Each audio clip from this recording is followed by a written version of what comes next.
Warga tempatan Malaysia itu sangat-sangatlah bersyukur sebab tengok negara sebelah jiran kamu, negara saya sendiri.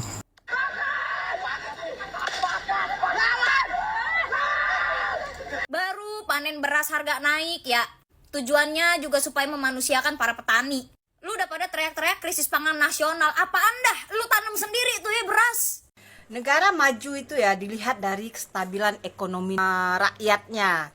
Negara termasuk BPS membuat branding para petani menjadi kelompok yang harus terus miskin, terutama petani beras. Di mana brandingnya?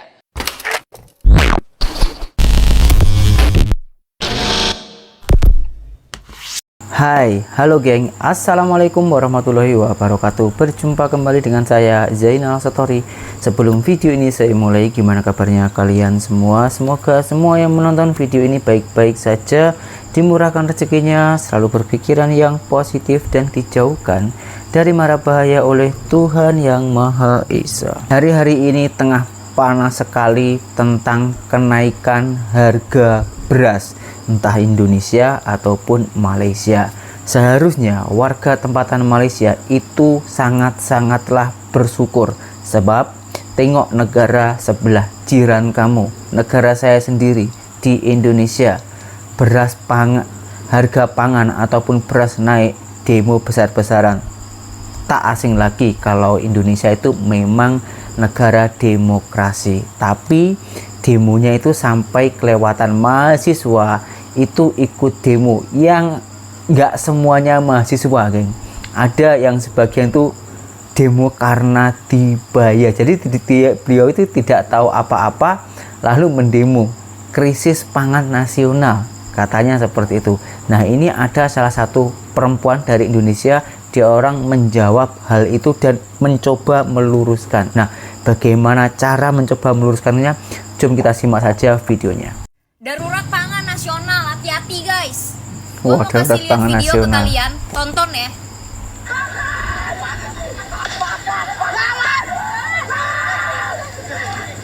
Pertama-tama gue mau ngucapin terima kasih buat aparat Pak Pol ya, yang udah nggak kepancing emosinya, padahal itu udah dilempar ban.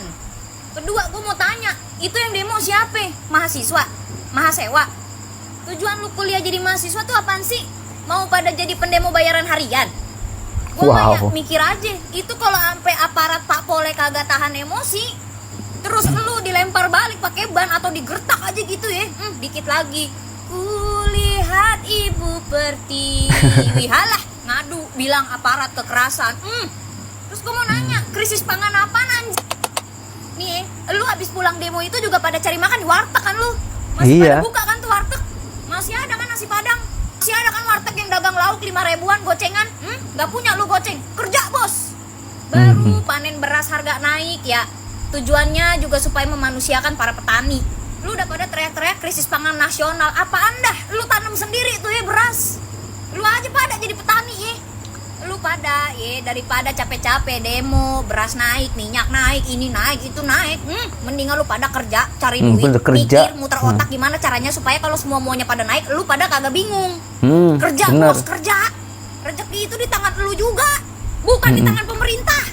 Lapangan kerja banyak, tapi kalau lu kagak usaha, tetep aja kiri-kiri juga. Lu pada juga pada gede kan, bukan sekali dua kali ini kan ngalamin kenaikan harga kayak gini, ha? Katanya mahasiswa itu terpelajar, tapi kok ini videonya lain cerminannya. Udah gitu lu pada tinggal di kota besar, nggak malu lu diketahui sama orang-orang yang tinggal di desa. Pada teriak krisis pangan nasional pula. Itu lu cari cilok, batagor, siomay masih ada di pinggir jalan. Lu mau cari ayam goreng ayam goreng yang ceban itu juga masih ada. Apanya yang krisis pangan? Apanya? Lu beli kuota mingguan, bulanan, itu udah bisa beli beras berapa kilo abang. Lu juga pada yang ngerokok belum yang Marlboro, belum yang api, itu udah bisa beli makan. Sadar apa? Sadar anjing. Negara maju itu ya dilihat dari kestabilan ekonomi negaranya, kestabilan rakyatnya, kesejahteraan rakyatnya. Lapangan pekerjaan di negaranya banyak. Ya, rakyatnya tidak bekerja ke luar negara, malah orang dari luar negara yang masuk ke negara kita untuk bekerja, itu baru bisa dikatakan negara maju ya. Ini negara kita Indonesia maju, tapi kestabilan ekonomi tak terjamin, kesejahteraan rakyat tak terjamin. Masih juga rakyatnya bekerja ke luar negeri, ke luar negara. Coba lihat negara-negara maju, Malaysia, Korea, Jepun, ada rakyatnya bekerja ke luar negara. Itu baru dikatakan negara maju. Negara Indonesia belum maju. Walaupun maju dari segi pembangunan, tapi rakyatnya tak. Yang tadi ada dua video yang kita bahas. Yang pertama dulu, Geng ya. Saya setuju sih, mana ada krisis pangan nasional pula, tapi dia orang boleh beli rokok, boleh beli internet. Itu kan kebutuhan, itu kan keinginan, bukan kebutuhan kan. Kalau krisis pangan itu benar-benar tak boleh makan. Sementara di Indonesia sana harga pangan yang kecil-kecil itu banyak yang dijual, seperti nasi kucing itu masih 5 ribuan, dan itu juga bisa mengenyangkan perut. Jadi menurut saya itu bukan krisis pangan. Memang orang Indonesia saja mungkin ada sebagian yang malas kerja lalu ikut berdemo agar bisa mendapatkan uang. Itu biasanya juga ada yang membawa gitu. Jadi orang yang tak tahu apa-apa diajak demo, yang mendemo itu pun sebenarnya tidak tahu. Itu banyak. Saya ada cerita, geng. Istri saya itu kan masih sekolah university. Itu waktu harga BBM Indonesia naik, diajak demo untuk menurunkan harga minyak atau petrol ya, biar turun lagi. Tapi saya cakap sama dia, saya cakap sama bini saya, tak payahlah pergi demo-demo. Kamu niatnya sekolah, ya udah fokus aja ke sekolah, nggak usah ke hal yang seperti itu. Nah, itu buktinya, King. Itu bukti kalau bahwasanya yang demo itu bukan mahasiswa pure dari otaknya.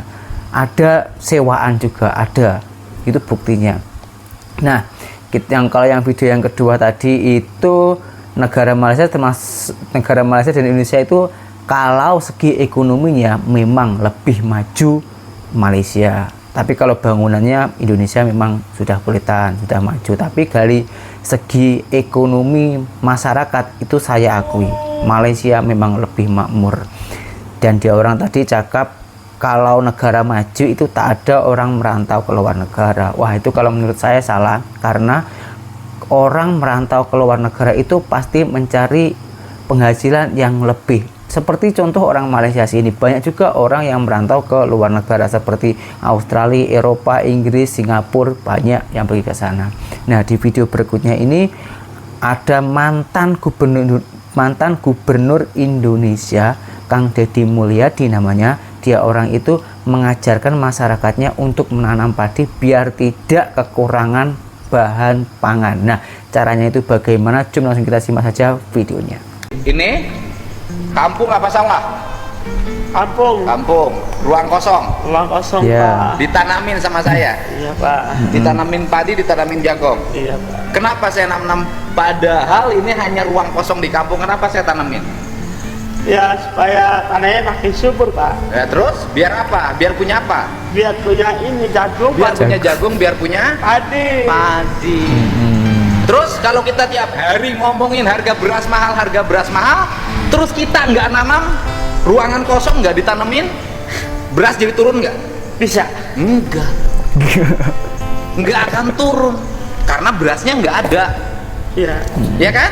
Banyak kalau demo kalau Iya kan? Nah, iya. nanti impor lagi. Impor lagi. Impor yang untung siapa? Negara lain. Yang untung lain. siapa lagi? Calo impor. Calo. Kalau Nah, orang yang nyaloin. ya Ya kan? Iya. Bener nggak? Bener, Yang Pak. nyaloin. nyaloin. Yang nyaloin. Nih, kalau tanam padi sendiri, punya produk sendiri, negara untung nggak nanti? Untung, Pak. Untung. Untungnya apa? Untuk buat masyarakat. Bahan pangan cukup di Indonesia. Iya. Benar. Bahan pangan jadi cukup.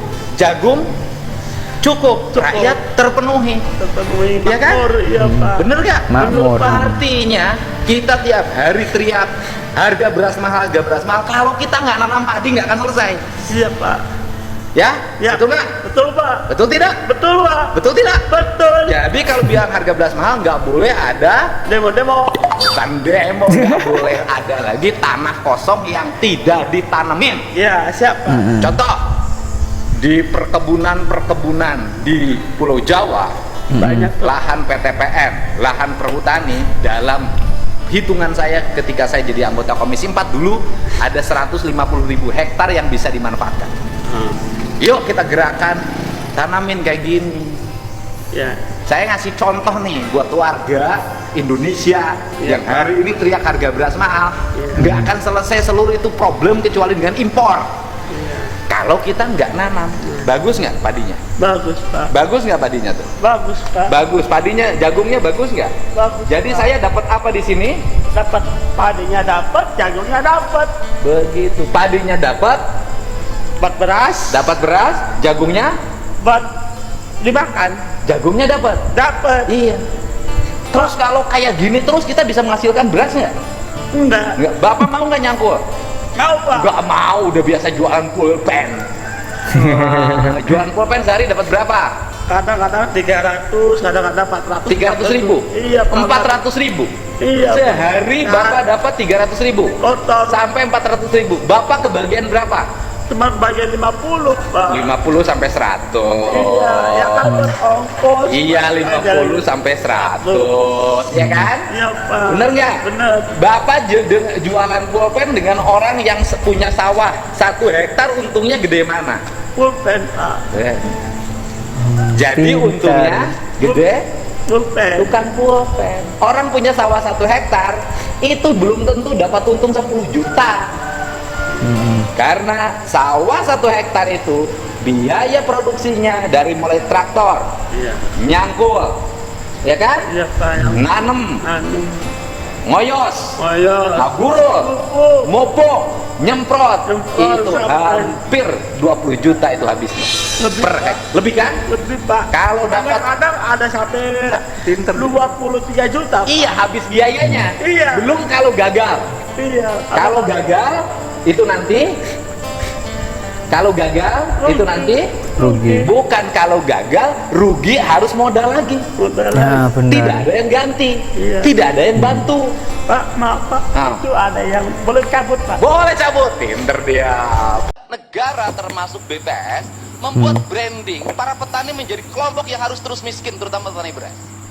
Di mana brandingnya? Ketika panennya tinggi maka harganya murah. Ketika panennya rendah maka impor masuk. Dan yang kemudian yang berikutnya, masuklah desain berpikir kenaikan sekian kilogram harga beras berdampak pada inflasi. Kalau mau lebaran yang diomongin inflasi pasti beras, pasti cabai, pasti bawang, pasti itu. Tapi harga pakaian naik tidak dianggap inflasi. Harga mobil sewa naik ketika mudik tidak dianggap inflasi. Ini Iya kan sih, brand ya. yang diarahkan pada petani kita untuk menjadi kelompok marginal dan selamanya akan miskin. Walaupun saya katakan, walaupun mereka miskin dari sisi statistik BPS, hidupnya jauh lebih berkah dibanding yang tinggi pendapatan. Kenapa? Sampai hari ini gak ada petani yang berduyun-duyun ke DPR untuk berdemonstrasi tentang nasib mereka. Yang terakhir adalah pupuk. Walaupun kita berteori tentang digitalisasi pupuk, faktanya di daerah, di lapangan, pupuk sulit didapat. Betul. Terutama Betul. para petani kecil yang garapannya kecil. Nah, kalau problem ini nggak akan tidak selesai sampai kapanpun, problem pertanian Indonesia tidak akan pernah beres. Dari hulu dengan hilir tidak serius menanganinya. Kenapa? Karena kita tahu juga bahwa di balik menurunnya produktivitas ada keuntungan para pedagang, yaitu mereka yang senang impor. Ini juga menjadi catatan penting kita, sehingga ke depan angka-angka statistik dan angka anggaran di Kementerian Pertanian semestinya difokuskan atau diarahkan pada aspek-aspek yang menjadi kebutuhan dasar. Kalau yang menjadi komoditi yang selalu bicarakan beras, maka itu menjadi fokus utama kita, agar kita tidak ngomong dari tahun ke tahun, dari lebaran ke lebaran, ngomongnya cuma itu aja, beras, cabai, beras, bawang, itu saja. Seolah negeri ini masalahnya tidak pernah bergeser dari persoalan makanan pokok kita. Nah, seperti itu, geng. Itu pun yang pernah saya alami waktu saya belum ke Malaysia dan saya menanam padi ataupun sayuran di Indonesia, geng. Kalau mempunyai lahan yang sedikit, itu sangatlah susah sekali untuk mendapatkan pupuk. Kita punya uang belum tentu bisa mendapatkan pupuk, geng. Kecuali kalau kita ini ikut kelompok tani. Jadi di kampung saya itu ada kelompok taninya, geng. Kalau itu di Malaysia ada ya, tapi saya salut dengan Malaysia, geng, karena di Malaysia sini kalau pertanian masalah itu sangatlah dipermudah, geng. Dan saya dengar ya, pemupukan pertanian di Malaysia sini atau kalau tanam padi itu sangatlah murah sekali. Nah, Indonesia memang harus mencontoh dengan cara yang ada di Malaysia sini, geng. Itu memang bagus kalau di sini kalau masalah ekonomi untuk rakyatnya. Saya di sini di Malaysia ini sudah 8 tahun, jadi saya tahu harga pangan di sini, kemasukan kuli atau pekerja buruh ya, buruh tani atau buruh ladang itu kalau hanya untuk memberi pangan seperti beras, lauk dan lain-lain itu cukup, geng. Kalau kita benar-benar rajin dan rajin menabung, rajin bekerja, itu insya Allah pasti mempunyai tabungan, geng. Tapi kalau di Indonesia, maaf ya, ini bukan saya menjatuhkan, di Indonesia itu kita rajin pun kalau hanya setakat kuli nggak punya tabungan, geng. Maka dari itu di kampung saya itu tabungannya harus membeli lembu atau kambing itu untuk tabungan. Misalnya nanti teringin